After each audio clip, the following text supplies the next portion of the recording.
പാർട്ടിയൻ talk ഷോയിൽ ഇന്ന് നമ്മളോടൊപ്പം ഉള്ളത് SH കോളേജിലെ പൂർവ്വ വിദ്യാർത്ഥിയും അതുപോലെ നിരവധി മ്യൂസിക്കൽ വീഡിയോയും അതുപോലെ പുരുഷപ്രേതം എന്ന സിനിമയുടെ എഡിറ്ററുമായ സുഹേൽ ബക്കറാണ്. സാർ നമസ്കാരം. നമസ്കാരം. അപ്പോൾ വളരെ കാലത്തിന് ശേഷം SHൻ്റെ ഈ ഒരു സ്റ്റുഡിയോയിൽ വന്നിരിക്കുമ്പോൾ എന്താണ് പറയാനുള്ളത്? ഞാൻ ഇത് ചോദിക്കാൻ കാരണം നിങ്ങളുടെ ഡിപ്പാർട്ട്മെന്റ്, നിങ്ങളുടെ ബാച്ചാണ് ഈ ഒരു സ്റ്റുഡിയോ ഏറ്റവും കൂടുതൽ ഉപയോഗപ്പെടുത്തിയിട്ടുള്ളത് എന്ന് ഞാൻ കേട്ടിട്ടുണ്ട്. അപ്പം എന്താണ് അതിനെക്കുറിച്ച് പറയാനുള്ളത്?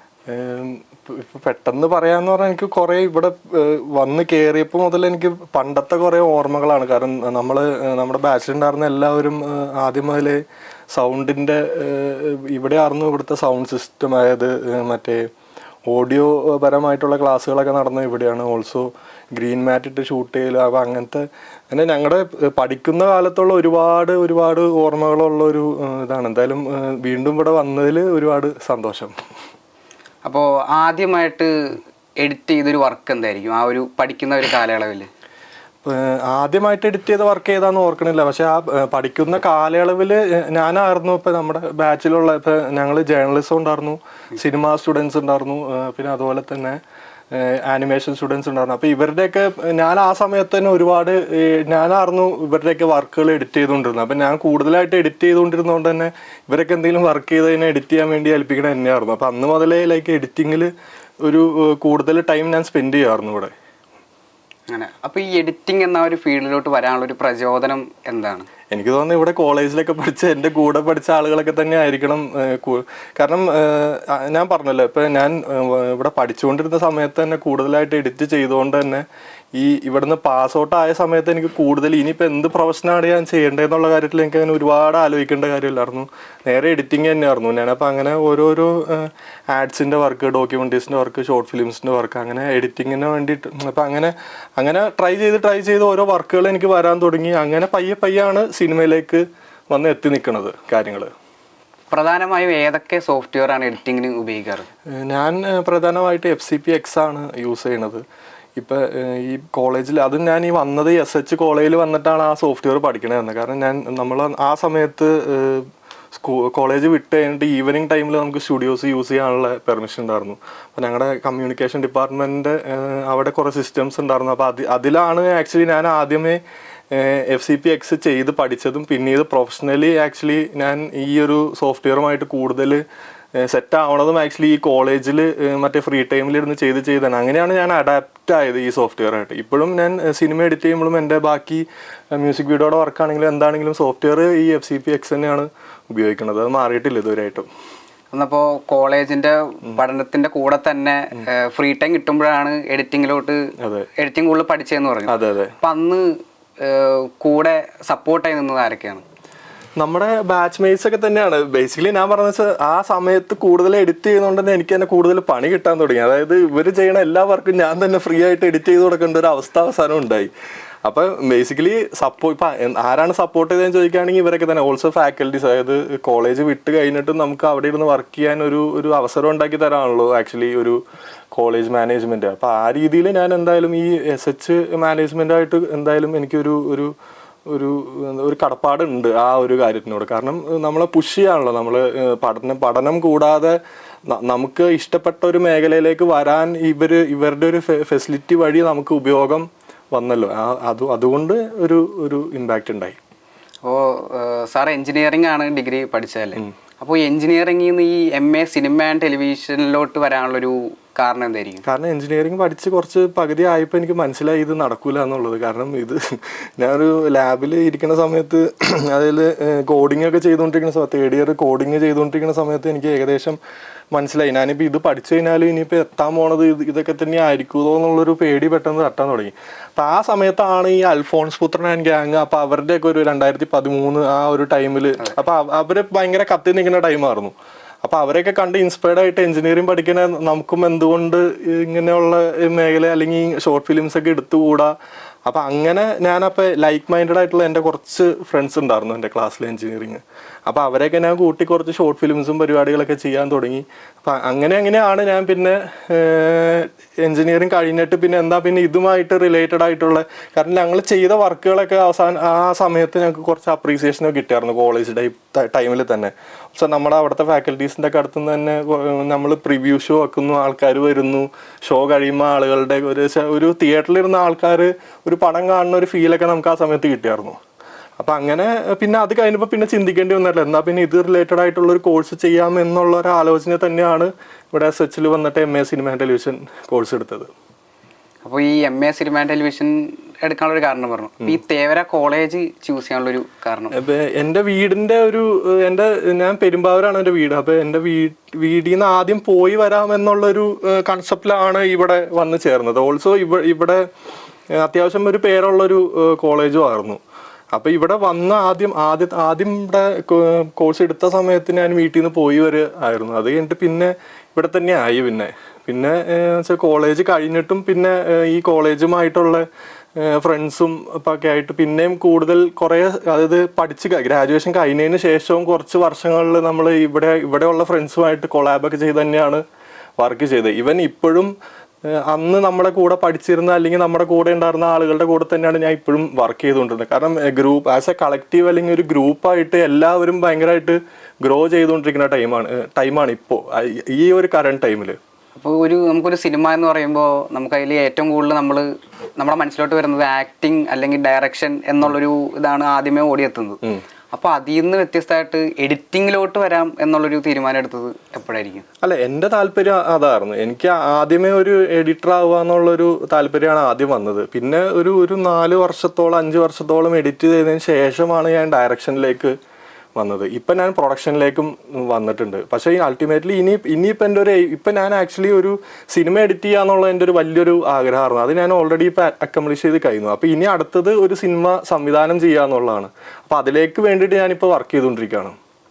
അപ്പോൾ കൃഷാന്ത് സാറിൻ്റെ സ്റ്റുഡൻ്റ് ആയിരുന്നു എന്ന് ഞാൻ കേട്ടിട്ടുണ്ട്. അപ്പോൾ അദ്ദേഹമായിട്ട് വർക്ക് ചെയ്തപ്പോൾ ഒരു എക്സ്പീരിയൻസ് ഷെയർ ചെയ്യാം. കൃഷാന്ത് എൻ്റെ ആക്ച്വലി കൃഷാന്ത് സാർ എന്നെ ഈ SH കോളേജിൽ പഠിപ്പിച്ചിരുന്ന ടൈമിൽ ആക്ച്വലി എനിക്ക് ക്ലാസ് അറ്റൻഡ് ചെയ്യാൻ പറ്റുന്നുണ്ടായില്ല. കാരണം 3rd സെമസ്റ്റർ എനിക്ക് കംപ്ലീറ്റ് ആയിട്ട് മിസ്സായി. കാരണം എൻ്റെ കയ്യിൽ ഒരു ആക്സിഡൻറ്റ് പറ്റിയിട്ട് എനിക്ക് ആ ഒരു സെമസ്റ്റർ മൊത്തമായിട്ട് മിസ്സായിരുന്നു.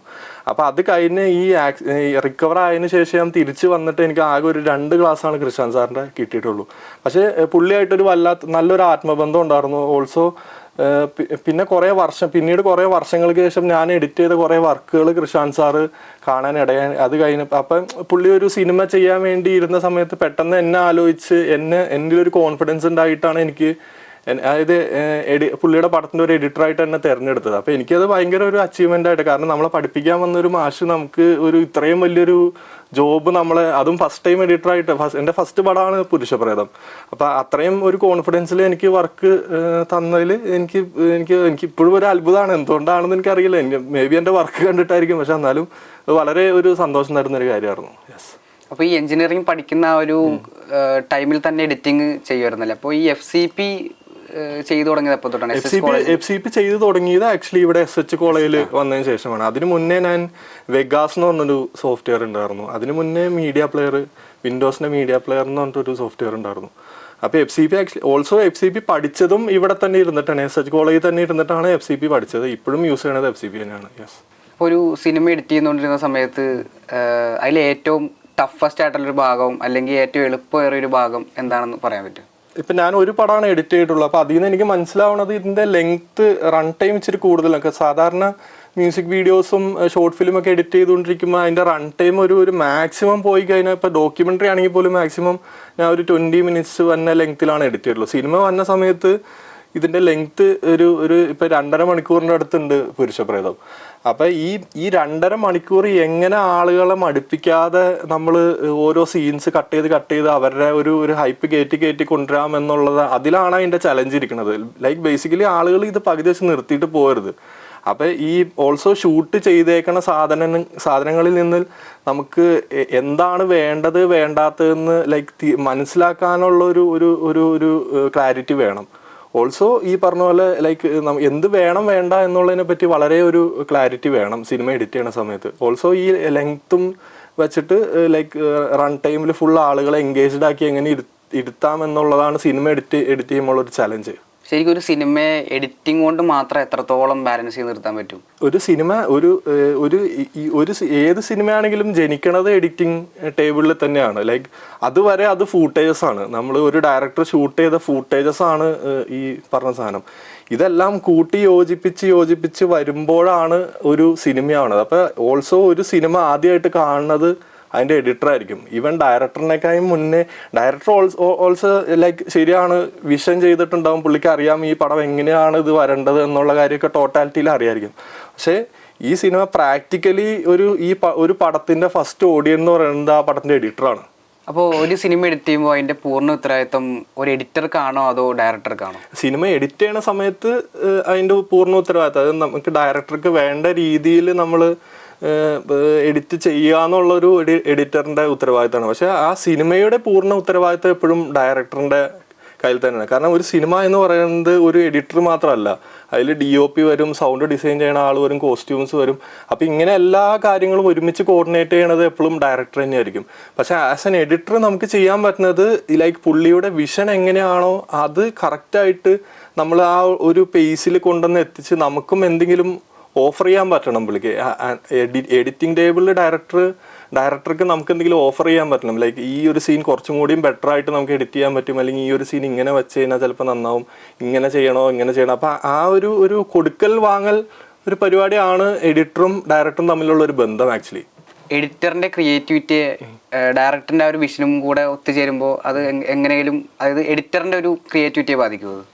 ക്രിയേറ്റിവിറ്റീനെ ബാധിക്കുന്നു എന്നുള്ളതിനേക്കാൾ അത് ഒരു കോമൺ ആയിട്ടുള്ള ഒരു സ്പേസിലേക്ക് ഡയറക്ടറും എഡിറ്ററും കൂടി ഒരുമിച്ച് എത്തുക എന്നുള്ളതാണ്.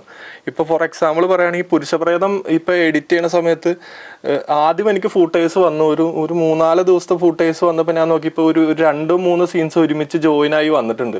അപ്പം ഞാൻ ഒരു കുറച്ച് സ്ലോ ആയിട്ടുള്ള ഒരു പേസിലാണ് എഡിറ്റ് ചെയ്ത് ആദ്യം തന്നെ കൃഷാന്ത് സാറിന് ഒരു ഡ്രാഫ്റ്റ് അയച്ചത്. അപ്പോൾ സാറ് അത് കണ്ടിട്ട് പറഞ്ഞു എനിക്ക് ഈ ഒരു പേസ് അല്ല വേണ്ടത്, എനിക്ക് കുറച്ചും കൂടി സ്പീഡുള്ള ഒരു ടൈപ്പ് ഒരു പടമാണ് വേണ്ടതെന്നുള്ള രീതിയിൽ പുള്ളി പറഞ്ഞു. അപ്പോൾ അത് കഴിഞ്ഞപ്പോൾ ഞാൻ അത് വെച്ചിട്ട് വീണ്ടും ഒരു ഡ്രാഫ്റ്റ്, അതായത് ഈ ഷൂട്ടിംഗ് നടക്കുന്ന സമയത്ത് തന്നെയാണ് എനിക്ക് കിട്ടിയ ഫൂട്ടേഴ്സ് വെച്ചിട്ട് ഞാൻ എഡിറ്റ് ചെയ്ത് കൊടുക്കണത്. ഞാൻ പറയണേ ആ ഷൂട്ടിംഗ് നടത്തിയ ആ ഡേ തന്നെയല്ല, 2-3 ദിവസം കഴിയുമ്പോഴാണ് എനിക്ക് ഫൂട്ടേഴ്സ് വന്നത്. അപ്പം അങ്ങനെ ഞാൻ ഒരു സെക്കൻഡ് ഡ്രാഫ്റ്റ് അയച്ചു, ഇതുപോലെ തന്നെ അയച്ചു. അപ്പോഴും സാറ് പറഞ്ഞു ഞാൻ ഉദ്ദേശിച്ച ഒരു സ്ഥലത്തേക്ക് എത്തിയിട്ടില്ല എന്ന് സാറ് പറഞ്ഞു. അപ്പം ഞാൻ ആ സമയത്ത് എന്താ ചെയ്യേണ്ടതെന്ന് വെച്ചാൽ ഇത് എന്തുകൊണ്ടായിരിക്കും സാറ് പറഞ്ഞതെന്ന് ആലോചിച്ചിട്ട് നമുക്കിനി എന്താണ് ചെയ്യാൻ പറ്റുകയെന്ന് ആലോചിച്ച് ഞാനപ്പോൾ അത് വീണ്ടും എഡിറ്റ് ചെയ്ത് ഒരു ഡ്രാഫ്റ്റും കൂടി അയച്ചു. അപ്പം അതിൽ ഓക്കെ. പിന്നെ ആ ഫുൾ പടത്തിൽ ഞാനും കൃഷ്ണൻ സാറും തമ്മിൽ പേസിൻ്റെ കാര്യത്തിലോ അല്ലെങ്കിൽ വേറെ ഒന്നിൻ്റെ കാര്യത്തിലോ ഒരു അടി പിടിക്കോ കാരണം ആ ഒരു 3ാമത്തെ ഡ്രാഫ്റ്റ് ആയപ്പോഴേക്കും ഞാനും സാറും തമ്മിൽ ഫുൾ സിങ്കായി. അതായത് എങ്ങനെയാണ് ഈ പടം ഷേപ്പ് ആവണേന്നുള്ള കാര്യത്തിൽ ഞാനും സാറും തമ്മിൽ സിങ്ക് ആയതുകൊണ്ട് തന്നെ പിന്നെ വേറെ ഇല്ല. അപ്പം ഞാൻ പറഞ്ഞ വെച്ചാൽ ആ ഇതൊരു ക്രിയേറ്റീവ് കൊളാബറേഷനാണല്ലോ. അപ്പോൾ ഡയറക്ടറും എഡിറ്ററും ഇപ്പം 2 ആളാണ്. ഇപ്പം ഞാൻ ഡയറക്റ്റ് ചെയ്യണ വർക്കിലൊക്കെ ഞാൻ വെച്ചാൽ മ്യൂസിക് വീഡിയോസിലൊക്കെ ഞാൻ തന്നെയാണ് എഡിറ്റ് ചെയ്യണത്. അപ്പം ഞാൻ ഓൾറെഡി അത് ഷൂട്ട് ചെയ്യുമ്പോഴും ആ രീതിയിലാണ് ഷൂട്ട് ചെയ്യണത്. അപ്പം നമ്മൾ വേറൊരു ഡയറക്ടറിൻ്റെ കൂടെ വർക്ക് ചെയ്യുന്ന സമയത്ത് ആ ഒരു ബേസിക്കലി നമ്മളൊരു ക്രിയേറ്റീവ് കൊളാബറേഷനാണ് നടക്കേണ്ടത്. അതായത് 2 പേർക്കും ഡിസഗ്രിമെൻറ്റ്സ് ഉണ്ടെങ്കിൽ 2 പേരും ഒരു കോമൺ പോയിന്റിൽ വന്നിട്ട് അവിടെ എന്നിട്ട് വർക്ക് ചെയ്യുകയാണെങ്കിൽ നല്ല വർക്കുകൾ ഉണ്ടാവും. അപ്പോൾ 2022 തല്ലുമാല എന്ന് പറഞ്ഞൊരു മൂവിയുടെ മ്യൂസിക്കൽ വീഡിയോ ചെയ്തു. അപ്പം അത് നമ്മുടെ സാധാരണ മ്യൂസിക്കൽ വീഡിയോ നിന്ന് വ്യത്യസ്തമായിട്ട് ഡബ്സി എന്ന് പറയുന്നൊരു സിംഗറാണ്, അത് റാപ്പാണ് പാടിയത്.